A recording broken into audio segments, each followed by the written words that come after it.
Hi guys, welcome back to my channel. I hope you're having a great day so far and welcome to today's video, the most highly requested videos I ever get here on my channel.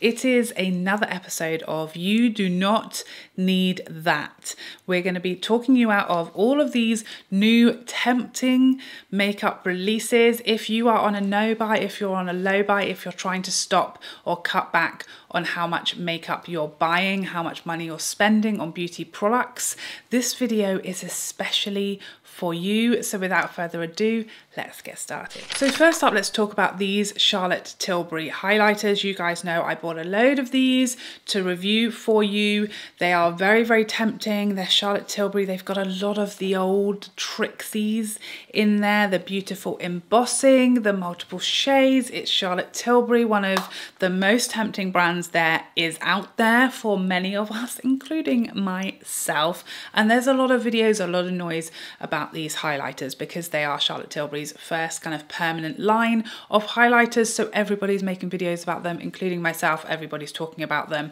They're very tempting. However, they are nice highlighters. As always, I'm not here to lie to you. I'm not here to blow smoke up your bottom. Okay, I'm here to help you rationalize. And the thing is about these highlighters, the reason you don't need them, you already have highlighters.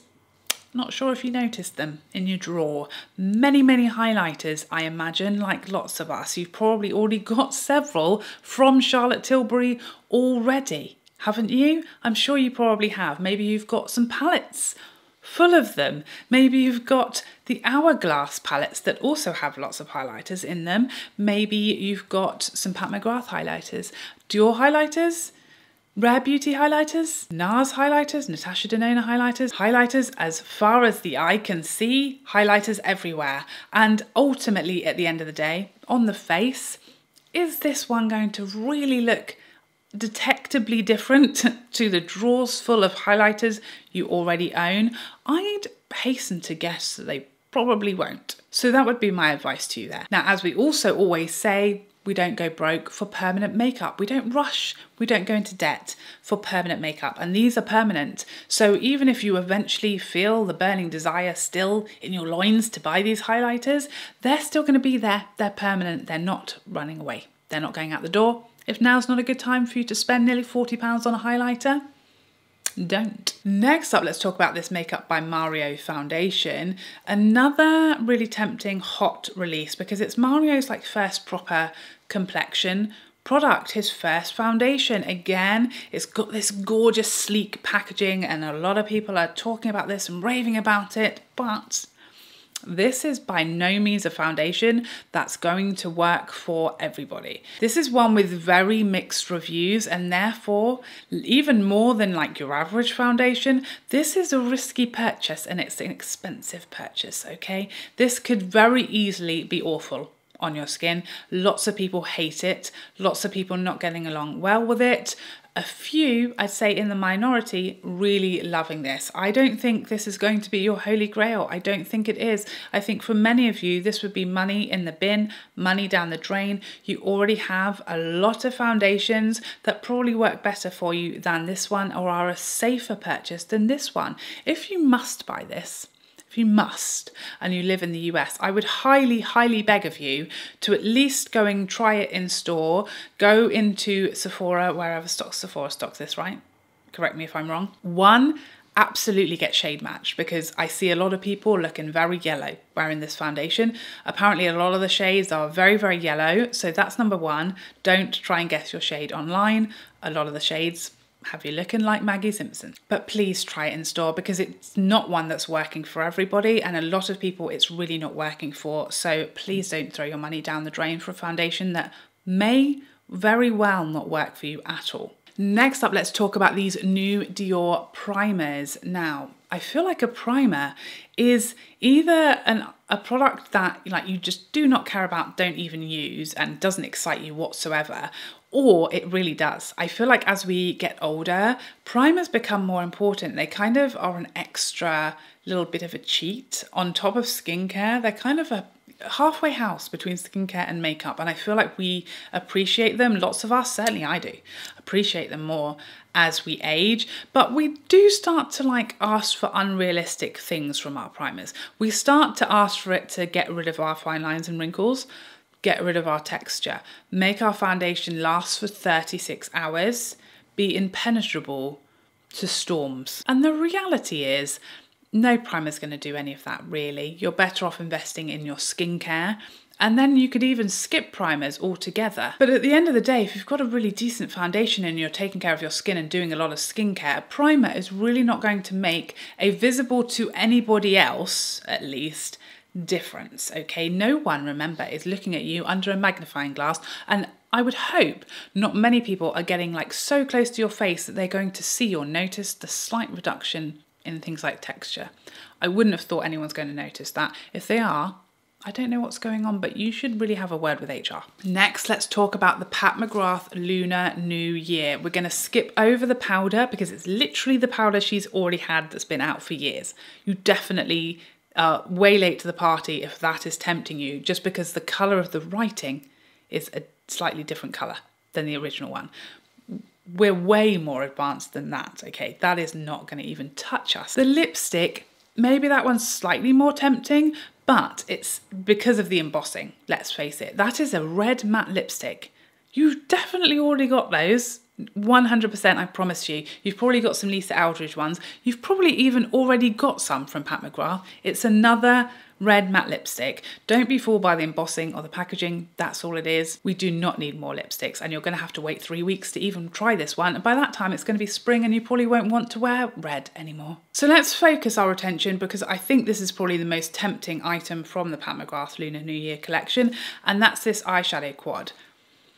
Now, I understand it because this looks glorious and the packaging also looks glorious. It's a very tempting one. But this is a re-promoted palette. This is the Venus in Fleurs re-promoted palette. If you didn't want this and buy this when it originally came out, you're being tricked by the packaging. That's all it is. That's the only difference. This is the exact same palette and apparently smaller pans that came out a few years ago. And it's a really nice quad, don't get me wrong. Again, you're gonna have to wait several weeks to actually get to use this. By then, you've probably gone off it and you don't really need it anymore, and probably 10 more eyeshadow palettes have come out and you won't even remember this one exists. If you didn't originally want the Venus in Fleurs, why do you want it dressed up in a red outfit? I wonder. Don't let them catch you out with the pretty packaging. We're stronger than that.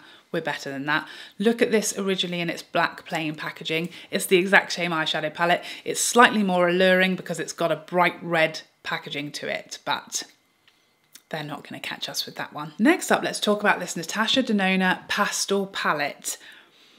If you already bought the large pastel palette from Natasha Denona, you're not even going to think about this one. That's ridiculous. You've already got the large one. Don't even think about it. If you also already have the Circa Loco palette, you've essentially got these 5 shades. They're literally in there already. Now, the thing about this palette is, if you are someone who is really into colour and pastels, then this palette is obviously going to appeal to you.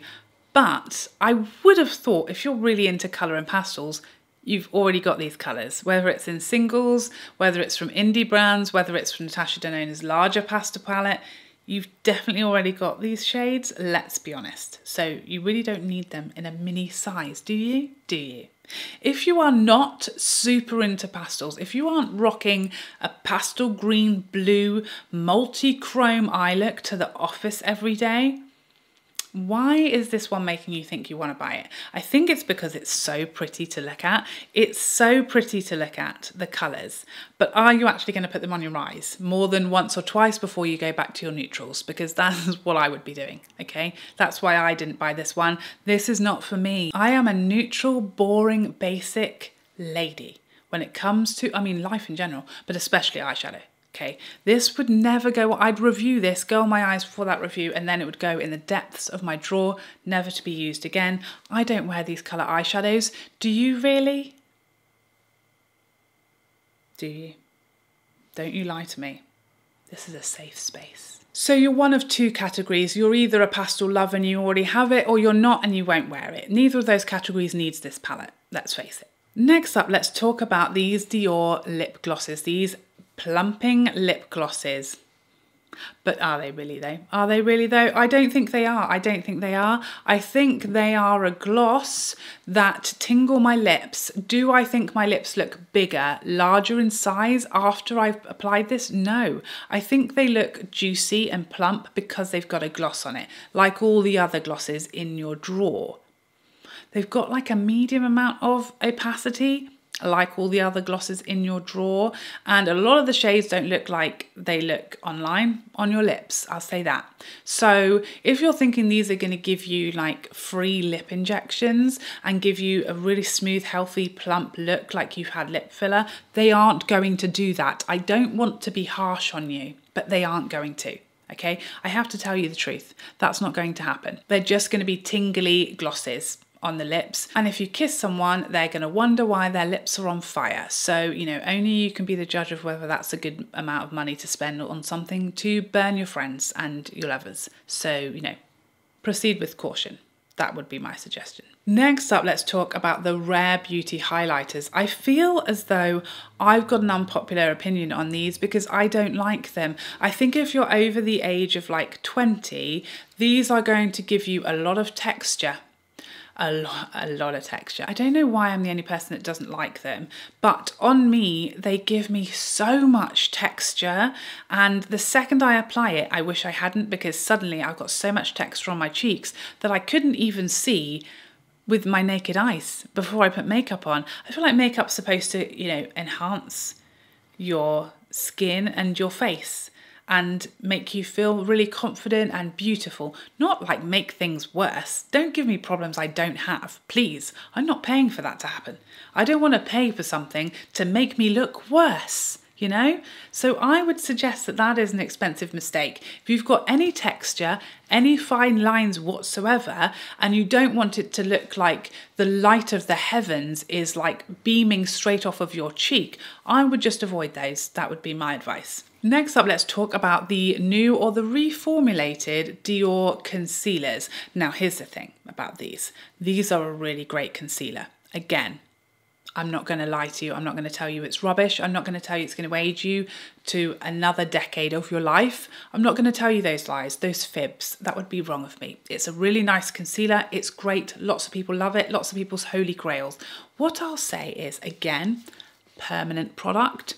Not going anywhere. It is a reformulated product. If you have the original and you're thinking, oh my goodness, I need to buy this new one to find out if it's the same as the original, probably you could wait until you've used up the one that you have first, because like I said, these are permanent, they're not selling out. The one that's selling out is the old one. It's already gone. It's too late, okay? The new one is here. It's here to stay. Don't panic buy it. Take your time, use up the concealers that you've got. All right, if anything, as time passes, we need a great concealer more. You know, give it 5-10 years, we'll need concealers more than ever. Okay, so if I were you, use up the ones you've got. If you've got the original Dior one, use that one up first. This one apparently is the exact same. So don't panic, it's going to be fine. It's all going to be fine. Stay calm. If you've got the Huda Beauty, the Pat McGrath, you've got the Lancome, you've got the YSL, you've got the Pat McGrath, I might have already said that one, I can't remember. But you've got concealers coming out of your ears is my suspicion. If you're on the constant hunt for the concealer holy grail and you're convinced this is going to be the one, maybe it will, maybe it will. Maybe it also won't, in which case you've got yet another one sitting in your drawer. So perhaps use up the ones you've already got before we go panic buying another one, because we think, oh my God, this is going to be the one that gets rid of all of my dark circles with no lines and no adding of any age or texture and no creasing and no nothing bad is going to happen. This is going to be it. Is it though? Is it? How many times has that worked out for you so far? I'm going to say none, because otherwise you wouldn't want this new one, presumably. Next, let's talk about the new Hourglass Satin Crème lipsticks. These, I have one on my lips actually. In fact, I just remembered I'm wearing one of these today. Here she is. It's a nice satin lipstick, that's as exciting as it gets, okay? It's a nice satin lipstick. It's pretty similar to every other nice satin lipstick I've ever tried. If you have some of the Yves Saint Laurent, volupte, something to do with that, you've already got these, but less shiny. If you have the Dior Addict lipsticks, you've already got this, but it's less shiny. If you have like MAC satin lipsticks, you've got every colour under the sun already. I'm sure you've 100% got any colour they've offered. There's nothing groundbreaking in these colours from Hourglass. They are very, very basic colours of lipsticks that we've all seen and bought before, and the formula is certainly not groundbreaking. It's certainly nothing magical that's going to last for 3 days on your lips, that's going to get rid of any texture and lines. It's not got any more pigment, it's not any more comfortable, it's not any longer wearing than every single other satin lipstick you've ever tried in your life. So, you know, why do you need them for? Silly. And now I've saved the hardest, most tempting release until last, okay? This one, this Chantecaille spring release. It's tempting, it's tempting. It's really out there, like speaking to our makeup and spring loving hearts. I'd highly suggest you don't look directly at it. I'm also going to suggest we apply our makeup goggles. Take your goggles, we're putting them on. We're focusing just on the product. We're not looking at the flowers and the pretty pictures on the front because that has nothing to do with the makeup. We're also going to forget we don't see the patterns and the embossing. We're going to visualize these blushes just flat, just a flat, smooth surface. There's no beautiful pretty picture. We're going to use our mind's eye and our imagination to unsee all of that, because that is all tricks. The pretty packaging, the pretty pictures, the embossings, all of that is just luring us in and hoping we're not going to notice we already own all of this. Okay, these are like two corally pinky blushes at the end of the day in a really pretty package with some flowers on. And I would suggest, you know, just go and buy some flowers and put them near to the blushes you already have and you've got the same thing there, okay? Look out the window, go and spend some time with actual nature and this will seem less exciting. Now this is a very beautiful collection. Again, I'm not going to lie to you and tell you it's all ugly and hideous. It's not. I think the blushes will most likely be quite soft and subtle because Chantecaille's formula typically is. So I think if you have a medium tanned, deeper skin tone, this is going to be very subtle on you. And the best thing about this is going to be to look at it. This is going to be one of those items that it's in your drawer and you love looking at it because it's so beautiful, the beautiful packaging and the beautiful colours and the beautiful embossing and that gorgeous flower. But as far as it actually being makeup and on your face, it's really going to be underwhelming is my prediction. That would be what I would say. These are two pink blushes. I think we already have pink blushes, okay? I think we already have that covered. Again, I'm going to ask you not to fib to me. Now the eyeshadow palette, again, it's pretty. It's got some flowers on it. There are like 3 or 4 Pat McGrath palettes. There's a quad in particular, I can't think which one it is, but that definitely has this colour story covered. And this is a very light spring floral themed eyeshadow palette that I think is going to look very pretty and soft on the eye, but that's about it. I think, again, a lot of this collection will be pretty underwhelming in reality. On the eyes, on the face. I don't think you're going to be like bowled over by it. I think what we're getting bowled over by is the packaging and the prettiness of it all and the spring of it all, especially in the middle of winter. We're all freezing. We're stuck in our houses. There is condensation raining down my window right now as we speak. And the frost on the ground is so thick that we're just skating to the school run at the moment. That's where our lives are at here in the UK. I've got a hot water bottle strapped to me and the heating on full blast, and I'm still quite chilly, all right? And presenting me with like the thought and the image of spring right now, that's what's sucking me into this. This is like telling me things are going to get better. The sun's coming, the baby lambs are on their way, warmth will be here soon. That's what this collection's trying to like sell me on. But at the end of the day, these are very repeated, overdone colour stories, pretty pinks and peaches. Come on, come on. We've got those and you know you've got those. These products are going to be very, very expensive. They're going to be sold as limited edition. Again, another thing to lure us in that we must buy them on launch day. We must buy it all just in case it sells out. It's fine. It's fine to let it go. Sometimes we have to let launches pass us by and we won't regret that. We might regret spending like £300 on a pretty pink makeup collection when we want that money at the end of the month, but we won't regret like choosing and opting out, because there'll be another collection right around the corner that if we really feel like we missed out that much, we'll still tickle all of our pickles in this exact same way. I challenge you to look away from this one. And there you have it. Those are the most tempting, alluring, tricky to pass on makeup items and collections that are coming up to tempt us in these next few weeks and months. I hope you enjoyed this video and found it helpful, and I'd love to see you in the next one. Otherwise, take care for now. Bye bye bye bye bye.